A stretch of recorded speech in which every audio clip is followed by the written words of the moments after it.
countless nights in the library with a can of Red Bull keeping me awake till dawn and another can in the morn, falling asleep in between piles of books which probably equated to the same amount I had spent on my rent, memorize equation, facts and dates right down to the letter, half of which I'd never remember and half of which I'd forget straight after the exam and before the start of the next semester, asking anyone if they had notes for the last lecture.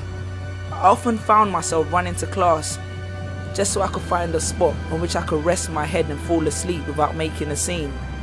Ironic, because that's the only time I ever spent in university chasing my dreams.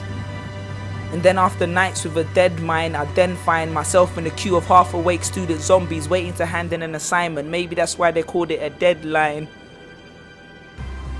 And then after 3 years of mental suppression and frustration, my proud mother didn't even turn up to my graduation.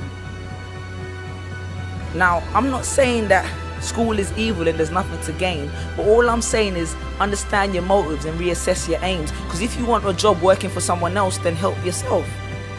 But then that would be a contradiction, because you wouldn't really be helping yourself, you'd be helping somebody else. There's a saying which says, if you don't build your dream, someone else will hire you to help build theirs. Redefine how you view education. Understand its true meaning.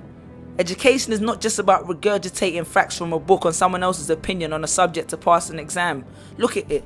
Picasso was educated in creating art. Shakespeare was educated in the art of all that was written. Colonel Harlan Sanders was educated in the art of creating Kentucky Fried Chicken. I once saw David Beckham take a free kick. I watched as the side of his Adidas sponsored boot hit the patent leather of the ball at an angle which caused it to travel towards the skies as though it was destined for the heavens.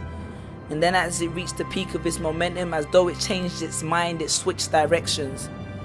I watched as the goalkeeper froze, as though reciting to himself the laws of physics, and as though his brain was negotiating with his eyes that it was indeed witnessing the spectacle of the leather swan that was swooping towards it, and then reacting, but only a fraction of a millisecond too late.